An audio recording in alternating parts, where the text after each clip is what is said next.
Big Tamil melody awards இந்த வருஷம் அறிமுகப்படுத்தப்படுது. Singers, composers, lyricist எல்லாரையும் உற்சாகப்படுத்துகிற ஒரு மிகப்பெரிய விஷயம். நாளைக்கு நடக்க போகிற இந்த விழாவில் யாராருக்கு இந்த 2011க்கான விருதுகள் கிடைக்க போகுதுன்னு தெரியும். இதில் ஒரு ஜூரியாக என்னை அழைத்தது என்னை கௌரவப்படுத்துகிற மிகப்பெரிய விஷயம். எல்லாம் இதில் பங்கு பெற வெற்றி பெற போகிற எல்லாருக்கும் என்னுடைய அன்பான வாழ்த்துக்களை நான் தெரிவித்துக் கொள்கிறேன். இந்தியா கிளிட்ஸ் ஆன்லைன் ஓட்டிங் நடத்தினப்போ பிரபலமான பல பாடல்களுக்கு ஓட்டு அளித்தாங்க நம்ம எதிர்பார்த்த மாதிரியே. ஆனால் அதோடு மட்டும் விட்டுறாமல் சில படங்கள் வியாபார ரீதியாக மிகப்பெரிய அடையாளத்தை பெறலைனாலும் வெற்றி அடையலைனாலும் அந்த மாதிரியான படத்தில் இருந்த நல்ல பாடல்களையும் கண்டுபிடித்து இவங்க ஓட்டு அளித்தது நல்ல இசைக்கு இன்னும் வரவேற்பும் அங்கீகாரம் இருக்குன்றதை உறுதிப்படுத்துகிற விஷயம். Come on India Glitz, get going. Big Tamil melody awards 2012 வந்து நான் கூட பெர்ஃபார்ம் பண்ண போகிறேன். என்னென்னா மெலடி வந்து ஒரு ரொம்ப முக்கியமான ஒரு ஆஸ்பெக்ட் ஆஃப் மியூசிக். மெலடினால் தான் எல்லா சாங்ஸ் வந்து டேக்ஸ் எ ஃபார்ம். அண்ட் ஜனங்களுக்கு வந்து ஃபைனலாக நீங்கள் பார்த்தீங்கன்னா ஒரு சாங் கேட்டு ஒரு 5 வருஷத்துக்கு அப்புறம் அவருக்கு வந்து மெலடி என்ன இருக்குமோ அதுதான் that will stay in their mind forever. So அந்த மெலடி அவார்ட்ஸில் வந்து நான் பர்ஃபார்ம் பண்ணுறது எனக்கு ரொம்ப ஒரு it's an honour, privilege. And நிறைய ஆர்டிஸ்ட்கள் வந்து நாளைக்கு பெர்ஃபார்ம் பண்ண போகிறாரு. And we'll have the music fraternity listening to the performances. நான் வந்து என்னோட songs Hosanna, Askal Aska, all my recent popular songs I'm gonna perform. So நீங்கள் எல்லாம் வந்து you all should be there and bless us. Thank you so much. Music industry வந்து ஒரு cycle மாதிரி. இப்போது நீங்கள் 70s 80s பார்த்தீங்கன்னா மெலடி இப்போ ஒரு ஆல்பமில் வந்து ஒரு 5 சாங்ஸ் இருந்தால் அதில் 4 சாங்ஸ் வந்து மெலடியாக இருக்கும்.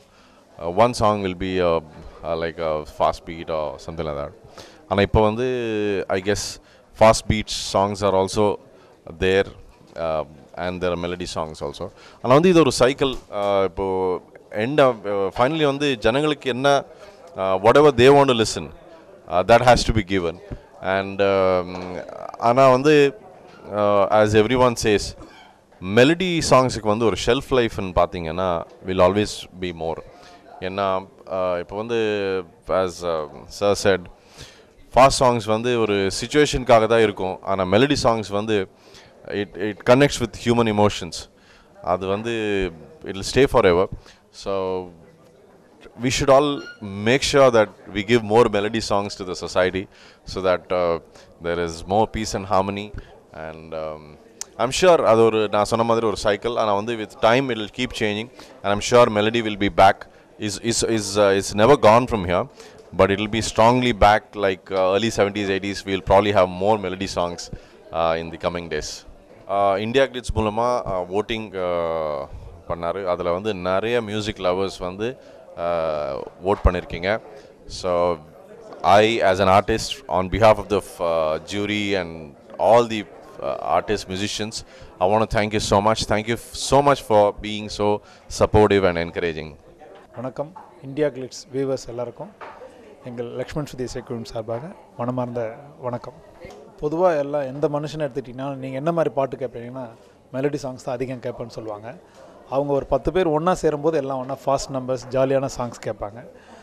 ஒவ்வொரு மனுஷனையும் தனிமைப்படுத்துகிற விஷயம் அப்படின்னா மெலோடி சாங். அவனோட சொந்த விருப்பம் அப்படின்னு கேட்டிங்கன்னா அவங்க ஒரு சப்ஜெக்டில் அடிக்டாக இருப்பாங்க. ஒன்று லவ், இல்லாட்டி ஒரு தனிமை விரும்புகிறவங்க, இல்லாட்டி வேலையில் இருக்கும்போது நல்ல சாஃப்டாக ஒரு சாங் போயிட்டு இருக்கணும், வேலை டிஸ்டர்ப் பண்ணக்கூடாது. இந்த மாதிரி பார்க்கும்போது பிரிக்கும்போது பார்த்திங்கன்னா எல்லாருமே மெலோடி சாங்ஸ் தான் கேட்பாங்க. அந்த மெலடி சாங் பார்த்திங்கன்னா கச்சேரியில் போடும்போது எங்களுக்கு என்ன கஷ்டம்னா ஒரு 1/2 அன் ஹவர்க்குள்ளே தான் மெலடி சாங்ஸ் போட முடியும். ஒரு 5-6 சாங் தான் ப்ரெசென்ட் பண்ண. அதுக்கு மேலே பார்த்திங்கன்னா எல்லாமே வந்து சார் கொஞ்சம் ஃபாஸ்ட்டாக வேணும் அப்படின்வாங்க. சில பேர் ஜாலியாக இருக்கிறதுக்காக கோயில் கச்சேரிக்கு வருவாங்க, மேரேஜ்க்கு வருவாங்க. அவங்களாம் என்ன பண்ணுவோம், கொஞ்சம் ஃபாஸ்ட்டாக வேணும் சார், நாங்கள் டான்ஸ் ஆடணும், நல்லா என்ஜாய் பண்ணோம் அப்படின்றப்ப பார்த்திங்கன்னா நாங்கள் வந்து அவங்க ட்ரெண்டுக்கு போயே ஆக வேண்டிய நிலைமை ஆகிடுது. அதுக்கப்புறம் நாங்கள் வலுக்கட்டாயமாக ஒரு 1.5 மணி நேரம் மெலடி சாங்ஸ் பண்ணணும் அப்படின்னு சொல்லிட்டு எங்களுக்கு யார் கச்சேரி கொடுக்குறாங்களோ அவங்கக்கிட்டே பேசி சார் நல்லா சாஃப்டாக போயிடுவோம் சார் ஃபஸ்ட்டு, நெக்ஸ்ட்டு வந்து அவங்க விருப்பப்படுற மாதிரி ஃபாஸ்ட்லாம் அதுக்கப்புறம் வச்சுக்கிறோம், ஃபஸ்ட்டு எங்கள் சாய்ஸ் பண்ணுறோம் அப்படின்னு சொல்லுவோம். அப்போ பார்த்திங்கன்னா கொஞ்சம் பிரச்சனைகள்லாம் வரும். இருந்தும் நாங்கள் மெலடியை முதல்ல ஒரு 1.5 மணி நேரம், ஏன்னா சொசைட்டி ஃபாஸ்ட் ஆகும், வைப்ரேஷன் ரொம்ப வைப்ரண்ட் ஆகி நிறைய ஃபாஸ்ட் ஆகிடுச்சுன்னா எந்த இடத்துலையுமே நம்ம வந்து நம்மளோட கல்ச்சரும் இருக்காது, நம்ம வந்து ஒவ்வொரு மனுஷனுக்குள்ளே ஒரு ஒற்றுமை இருக்காது, ஒரு பாசம் நேசம் எதுவுமே இருக்காது. இப்போ உதாரணத்துக்கு ஒரு ஹோட்டலில் 4 பேர் ஃப்ரெண்ட்ஸ் மீட் பண்ணலான்ட்டு 20 வருஷம் கழித்து ஒன்றா சேர்றாங்க. ஒன்றா சேர்ந்த உடனே 4 பேர் உட்காடுறாங்க ஒரு டேபிளில். 4 பேர் 4 பக்கம் ஃபோன் பேசிட்டு 2 நிமிஷத்தில் கிளம்பிடுறாங்க. ஏன்னா அந்தளவுக்கு ஃபாஸ்ட்டு வேர்ல்டு. அப்படி இருக்கிற வேர்ல்டில் வந்து ஒரு ஒரு கச்சேரின்னா பார்த்திங்கன்னா ஒரு 100 பேரை ஒன்றா ஒரு 1000 பேரை ஒரு இடத்துல சேர்த்து அவங்கள சந்திக்கிற இடத்துல எல்லாரையும் ஒருமித்த இடத்துல கொண்டு வரணும்னா அந்த இசையால் முடியும். கண்டிப்பாக ஒரு பெரிய பேச்சாளரால் முடியும். அதுக்கு அதே மாதிரி இசையால் முடியும். இசையால் பண்ணும்போது அது வந்து ரொம்ப மைல்டு மெலடி மியூசிக்காக கொடுக்கும்போது பார்த்திங்கன்னா இந்த சொசைட்டி வந்து ரொம்ப சாஃப்டாக இருக்கும். எல்லா விஷயங்களும் எதிர்காலத்தில் அமைதியாக நடக்கிறதுக்கான வாய்ப்புகள் உண்டு. இது வந்து மியூசிக்கில் வந்து ஒரு ரிசர்ச் மாதிரி பார்த்திங்கன்னா நம்ம வந்து நாங்கள் ஃபாஸ்ட் பண்ணால் சொசைட்டி ஃபாஸ்ட் ஆகிடும். இப்போ நாங்கள் கச்சேரியில் வந்து ஒரு ஃபாஸ்ட் சாங் போடுறோம் அப்படின்னா அதை ஒரு மியூசிக் கம்போஸரை ஒரு டைரக்டரை பார்க்கும்போது இது இப்போ ஊர் ட்ரெண்டே இது தான், நம்மளும் ஃபாஸ்ட்டாக கம்போஸ் பண்ணணும்னு நினச்சிக்கூடாது. அதனாலே நாங்கள் சாஃப்டாக பண்ணணும்னு நினைப்போம். அதே மாதிரி மெலடி மியூசிக் அப்படி பார்த்திங்கன்னா உங்களை சாந்தப்படுத்தக்கூடிய விஷயம், உங்களுக்கு சந்தோஷம் கொடுக்கக்கூடிய விஷயம், அதில் இருக்கிற லிரிக், அது இருக்கிற சாஃப்ட் மியூசிக் எல்லாருமே நமக்கு சந்தோஷத்தை கொடுக்கும். நல்ல இதயத்துக்கு மெலடி மியூசிக் ரொம்ப அவசியமானது. அதனால் மெலடி மியூசிக்கை எல்லா மியூசிக் டைரக்டர்ஸும் நிறைய அவங்க நினைப்பாங்க ஆனால் நல்லா மெலடி பண்ணணுன்ட்டு. பட்டு அதில் வியாபாரம் அப்படின்ற ஒரு விஷயம் வரும்போது ஃபாஸ்ட் பண்ணணும்னு நினச்சிடுவாங்க. அவங்களும் ட்ரை பண்ணுவாங்க. அதே மாதிரி ஆடியன்ஸும் மெலடி மியூசிக்கை என்கரேஜ் பண்ணணும். தியேட்டரில் ஒரு பாட்டு போட்டாங்கன்னா மெலடி மியூசிக்னா எந்திரிச்சு போயிடுவாங்க, ஒரு லவ் டூயட்னா எந்திரிச்சு போயிடுவாங்க அப்படின்ட்டு இன்றைக்கி நினைக்கிறாங்க. ஆனால் அதே லவ் டூயட்டை நல்ல ப்ரெசன்டேஷன், நல்ல ஒரு பிக்சரைசிங், நல்ல வார்த்தைகள், நல்ல மியூசிக்கோடு பண்ணும்போது கண்டிப்பாக இருந்து பார்ப்பாங்க. இந்த மாதிரி மெலடி மியூசிக்கை என்கரேஜ் பண்ணுற பிக் எஃப்எம் நிறுவனத்திற்கு எங்களை மாதிரி மியூசிஷியன்ஸும் ப்ளஸ் மெலடியை லைக் பண்ணுற எல்லா ஆடியன்ஸ் சார்பாக நம்ம கண்டிப்பாக நன்றி தெரிவிச்சுக்க கடமைப்பட்டிருக்கோம். இந்த இன்டர்வியூ எடுத்து மெலடி லைக்கர்ஸ்க்காக ரிலே பண்ணுற இந்தியா கிளிட்ஸ் நிர்வாகத்திற்கும் நன்றி, வணக்கம்.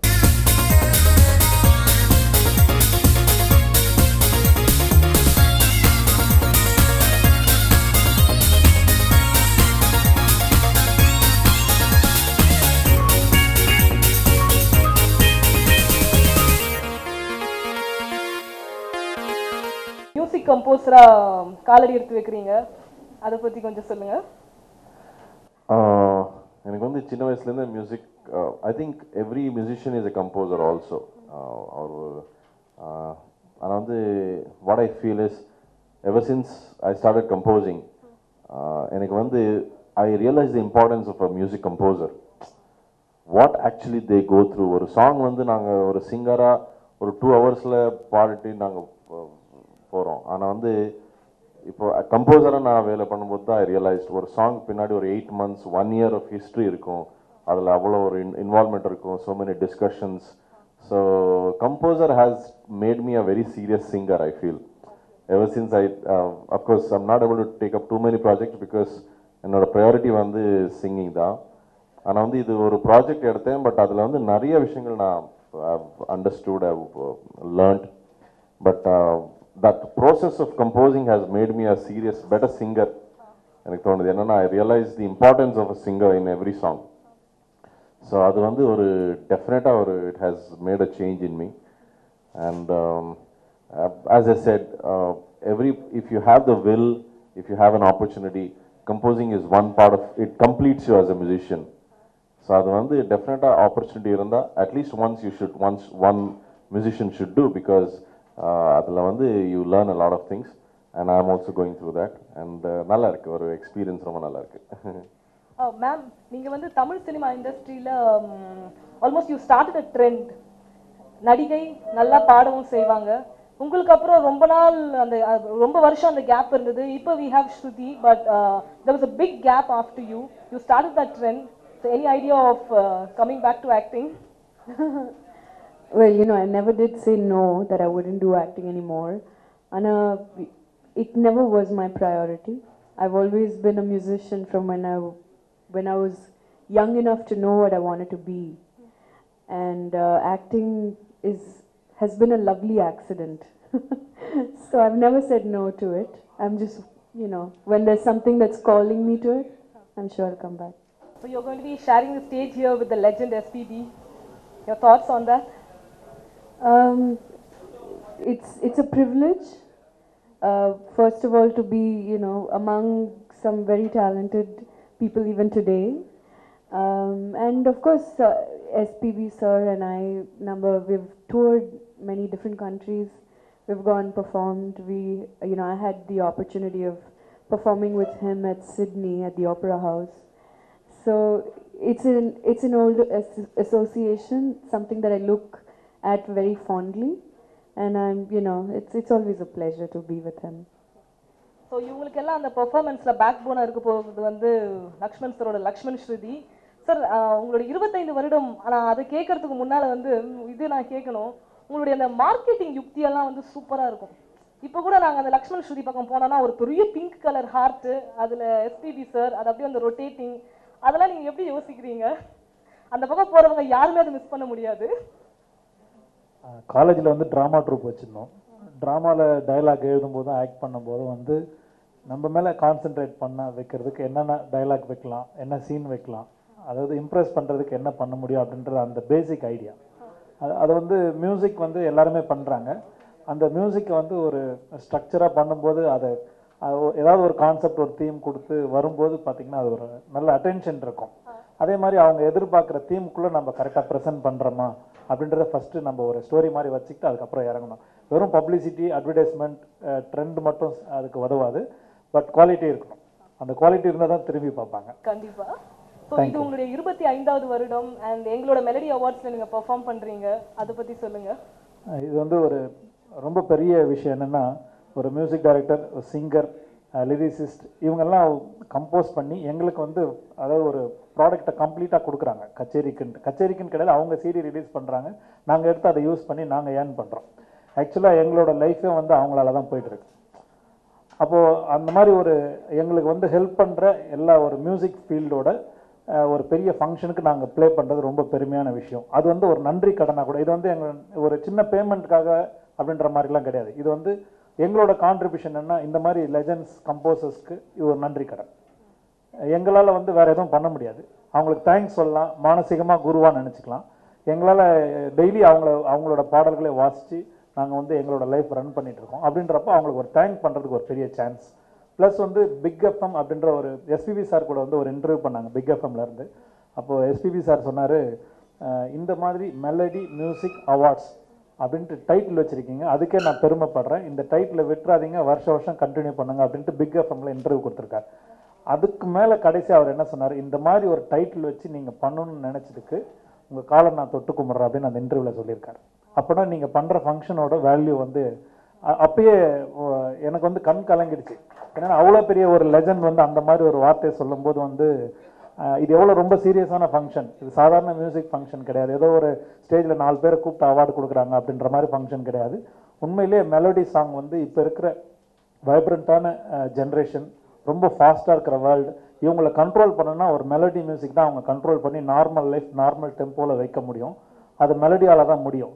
அந்த மெலடி சாங்ஸ்க்காக ஒரு அவார்ட் ஃபங்க்ஷன் அப்படின்னு ரொம்ப பெருமையாக இருக்குது. அது எஸ்பிபி சார் பக்கத்தில் இருந்து அந்த இன்டர்வியூ கேட்குற சான்ஸ் எனக்கு கிடைச்சிது. அப்போ தான் அவர் அதை ப்ரெஸ் பண்ணி சொல்லும்போது தான் எனக்கு தோணுச்சு, இது எவ்வளோ பெரிய விஷயம் நீங்கள் பண்ணுறது. அது இல்லாமல் எல்லாருமே இப்போ சார் மியூசிக் பண்ணுறாரு, பாடுறா, எல்லாமே போயிடுறாங்க. அதை வந்து ரெக்கக்னைஸ் பண்ணி ஆடியன்ஸுக்கு ரிலே பண்ணி அதுக்கப்புறம் அவங்கக்கிட்டேருந்து ஓட்டிங் வாங்கி அதில் செலக்ட் பண்ணி அதில் பெஸ்ட் டேலண்ட் எடுக்க அவார்டு கொடுத்து அவங்கள என்கரேஜ் பண்ணி இன்னும் பல 100 ஆண்டுகள் அவங்க பாடணும் அப்படின்ட்டு ஒரு நெக்ஸ்ட் லைஃப் கொடுக்குறீங்க. இது ரொம்ப பெரிய விஷயம். ஆன் பிகாஃப் ஆஃப் எங்கள் கச்சேரி ஃபீல்டு மட்டும் இல்லாமல் திரைத்துறை சார்பாகவும் இது வந்து எல்லாரும் சேர்ந்து நன்றி சொல்ல வேண்டியது பிக் எஃப்எம்க்கு. இந்த ஃபங்க்ஷன் வந்து ரொம்ப தொடர்ந்து எல்லா வருஷமும் நடக்கணும் அப்படின்ட்டு நான் விரும்புகிறேன். Thank you for the opportunity in this programme. Sir, as a music director, your take on melody. ஏன்னா கண்கள் இருந்தாலும் வந்து மதுரை குழுங்க, அப்புறம் ஜில்லா விட்டு இதெல்லாம் நாங்கள் வந்து மறக்க முடியாது. ஸோ மதுரை குழுங்கெல்லாம் மெலடிங்களா? இல்லை, அதுதான், அது இருந்தாலும் இது எங்களால் மறக்க முடியாது. லக்ஷ்மண் ரொம்ப அழகாக சொல்லி முடிச்சார். அதை ஒரு மெலடி சாங் வந்து ஒரு கிரியேட்டருக்கும் ஒரு படத்தில் இடம்பெறதையும் தாண்டி ஒரு சமுதாயத்தில் இளைஞர்களுக்கு எவ்வளோ பெரிய தாக்கத்தை ஏற்படுத்த முடியும்ன்றதை அழகாக சொல்லிட்டாரு. அதுக்கு பிறகு அதை சொல்ல வேண்டிய அவசியமே இல்லை. ஒரு மியூசிக் கம்போசராக உங்களுக்கு வந்து எது ரொம்ப பிடிக்கும்? நிச்சயமா மெலடி சாங் தான் காலத்தையும் தாண்டி நிற்கும். 10 வருஷம் கழிச்சு கேட்கலாம், 20 வருஷம் கழிச்சு கேட்கலாம். ஒரு குத்துப்பாட்டு வந்து அந்த படத்தை ஓட்டுறதுக்கும் அந்த சமயத்தில் நிச்சயமாக உதவி செய்யுது, ஒன்றும் சந்தேகமே இல்லை. அதை தாண்டி 6 மாதம் கழிச்சு அந்த பாட்டை கேட்க முடியுமான்றது பெரிய சந்தேகம். ஒரு பாட்டுக்கு ஆயுள் அதிகம் இருக்கணும்னா அது மெலடி சாங்காக தான் இருக்க முடியும். இந்த மாதிரி அவார்ட்ஸ் வந்து எந்த அளவுக்கு அதுக்கு ஒரு உதவியா இருக்கும்னு நினைக்கிறீங்க? அதான் இப்போ பாருங்க, ரொம்ப கமர்ஷியலைசேஷன் அதிகமாக இருக்கிற காலத்தில் இந்த மாதிரி பாடல்களை படத்தில் வைக்கணும்னு ஆசை இயக்குநர்களுக்கு இருந்தாலும் அதற்குரிய வாய்ப்பு குறைவாக இருக்கு. ஏன்னா தயாரிப்பாளர்களுடைய அந்த கமர்ஷியலைசேஷனுடைய நிர்பந்தத்தின் காரணமாக மெலடி சாங்ஸ் இடம்பெற வைக்க முடியாமல் போயிடுது. எல்லாருக்கும் ஆசை இருக்குது, ஆனால் பண்ண முடியல. எல்லாரும் மாற்றி மாற்றி வியாபாரத்தையே பேசிகிட்டு இருக்கிறோம். அந்த மாதிரி சமயத்தில் இந்த பாடல்களுக்கு அங்கீகாரம் இந்த மாதிரி ஆர்கனைசேஷன்ஸ் கொடுக்கும் பொழுது அது பலரை உற்சாகப்படுத்துகிற மாதிரி இருக்கும். From the producers, directors, composers, singers எல்லாருக்குமே அந்த ஒரு ஆசை ஏற்படும். சரி, இதுக்கு நல்ல வரவேற்பு இருக்குது, நம்ம தொடர்ந்து படத்தில் ஒன்று ரெண்டு மெலடி சாங்ஸாவது வைக்கலான்ற ஒரு நம்பிக்கையும் துணிச்சலும் ஏற்படும். Album music and outside மியூசிக்கும் இருக்கு. இப்போ ரெண்டுலேயும் கம்பேர் பண்ணும்போது எது இன்னும் கிரியேட்டிவாக இருக்குன்னு நீங்கள் நினைக்கிறீங்க, இல்லை மியூசிக் காமனாகவே நல்லா தான் இருக்குன்னு யோசிக்கிறீங்களா? அது பொதுப்படையாக பதில் சொல்கிறதுக்கு முன்னாடி ஒன்று சொல்லிடுறேன். தமிழ்நாட்டு நிலைமையை சினாரியோவை பொறுத்த வரைக்கும் இங்கே மியூசிக்குன்னா ஃபில்ம் மியூசிக் மட்டும்தான் இருக்குது. அதை தாண்டி வெளியில் இளைஞர்கள் எவ்வளவோ பண்ணணும்னு கடந்த 10, 15, 20 வருடங்களை போராடுறாங்க. யாராலையும் வெளியே வரவே முடியல. நான் ஃபில்ம் மியூசிக்கு இங்கே இடைவெளியே இல்லாமல் இருக்குது. அது கொஞ்சம் வருத்தப்பட வேண்டிய விஷயம். ஆனால் இப்போ யூடியூப் மாதிரியான சில ஸ்ட்ரக்சர்ஸ் வந்து நிறைய ஸ்பேஸ் கொடுக்க ஆரம்பிச்சிருக்கு. சினிமா மட்டுமே மியூசிக் இல்லை, அது ஒரு ஜோன். அதே மாதிரி பல இடங்களில் இந்த எந்த நிர்பந்தங்களுமே இல்லாமல் ஒரு ரியல் குட் மியூசிக்கை ப்ரொடியூஸ் பண்ணுறதுக்கு நிறைய யங் டேலண்ட்ஸ் இருக்கிறாங்க. அவங்களுக்கு பிளாட்ஃபார்ம் தான் இல்லாமல் இருக்குது. ஸோ யூடியூப்பில் பாருங்கள், இன்றைக்கி சேர்ந்து போட்ட ஒரு 4-5 இளைஞர்கள் சேர்ந்து ஒரு மியூசிக் கம்போஸ் பண்ணி போட்டாங்க. அவங்க அப்ளை பண்ணாங்க. இன்றைக்கி லண்டன் ஒலிம்பிக்ஸில் இனாகுரேஷனில் அவங்க ப்ளே பண்ண போகிறாங்க. சினிமா மூலமாக அவங்க வந்திருக்க வாய்ப்பே கிடையாது. ஸோ நான் ஃபில்ம் மியூசிக்கும் பேரலாக சேர்ந்து வளர்ந்தாதான் ஒரு நல்ல சமுதாயம் நல்ல இசையை கொடுக்க முடியும். அந்த வகையில் இதுதான் என்னோட கருத்தாக நான் இன்னைக்கு உங்களுக்கு சொல்ல விரும்புகிறேன். Vasundhara ma'am, you're popular for world music as well. But Tamil music, what can its contribution be to world music? What can world music learn? I think that Tamil music or any other language for that matter is an integral part of world music. It is a language of the world and it is a music of the world. So, you know. Is there any specific characteristic or something innovative in our trend of music which can be used, which can be... I just think that the heritage that comes with a language like Tamil, like how there is a heritage that comes with a language like Sanskrit, brings its own identity to a song. And you'll be surprised to know that Mr. Vairamuthu wrote some songs for me. And when I was touring with my world music band, Arya, the first song that we always sang was a Tamil bossa nova. Bossa nova is a style of music from Brazil, but we put a Tamil lyric on it, and it worked just as well, you know. So that's just to say that music transcends boundaries of any kind, whether they're linguistic, geographical, whatever they may be. So, Prakash sir, இப்போ நீங்க film music குள்ள enter ஆயிட்டீங்க composer-ஆ. Vasundhara ma'am உங்களோட மியூசிக்ல எவ்வளோ include பண்ற மாதிரி chances இருக்கா? Please, huh? I'd love to.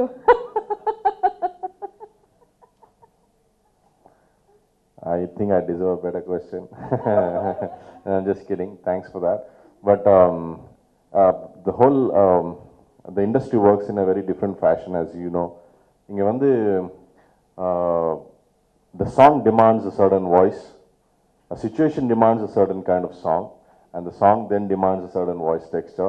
So it's all interrelated. And I'm sure if there is a song that if she's producing and if she feels இது வந்து விஜயோட வாய்ஸில் நல்லா இருக்கும், then she will definitely give me an opportunity. And I think vice versa, it works with everyone like that. So I'll be really happy if I find a song that she can sing, and it'll be an honor for me. And நீங்க சொன்ன மாதிரி அது நடந்தா எனக்கு ரொம்ப சந்தோஷம். One last general question. No, and I'd like to say it's the same the other way around. Okay. One last general question to all the three of you. இப்போ இந்த மாதிரி melody awards different kinds of awards இப்போ வந்துட்டு இருக்கு. அந்த மாதிரி awards music and மியூசிஷியன்ஸ்க்கு என்ன மாதிரி என்கரேஜ்மெண்ட் கொடுக்குதுன்னு நினைக்கிறீங்க நீங்களா? What kind of encouragement does it give to the musicians and to the talent who are here? I think ஒரு மியூசிக் அவார்ட் ஃபங்க்ஷனோட ஸ்பெஷாலிட்டி என்னன்னா அங்கே மியூசிக் ப்ளே பண்ணுறதுக்கு ஒரு ஆப்பர்ச்சுனிட்டி இருக்கும், first of all. So when we're talking about music today, we're talking about listening to it on the radio, on CDs, or on the internet, on YouTube. How many people actually have the time to get out there and go watch a performance that's happening live? So this is a fantastic opportunity to bring musicians together, make them play music, because that's the main purpose of music in the first place, and have your audience, your active audience that's right there, that's going to give you that feedback. Right there, and that's so special for us as musicians. எனக்கு வந்து I feel incomplete when I hear from somebody, oh உங்க பாட்டு ரேடியோல கேட்டேன் ரொம்ப நல்லா இருந்தது. It's great, it's a wonderful compliment, but when somebody is sitting there while I perform and comes back to me after that performance and says, oh my god, I mean it was awesome, you know, or it was crap, whatever it might be. For me, it's instant gratification or not, and that's very important. That is my encouragement as a musician. So I think I speak for all of us when I say that we exist as musicians to play for an audience, and we prefer that we play live. That's what our main purpose is. And the adrenaline that you get when you're out there on stage is uncomparable to anything else. So this is an encouragement for us as musicians to be there and to connect with all of our listeners, and also for people who are new, who have never been up there. They learn a lot. We learn from every single one of our performances. I can still tell you today that tomorrow I will learn something new. So definitely somebody coming out of, you know, for their first performance, out of, you know, some other background, whatever it may be, it will be something new for them, it will be something to learn, for sure. ரொம்ப வருஷமா நீங்க சென்னை பக்கமே வரல. Any particular reason?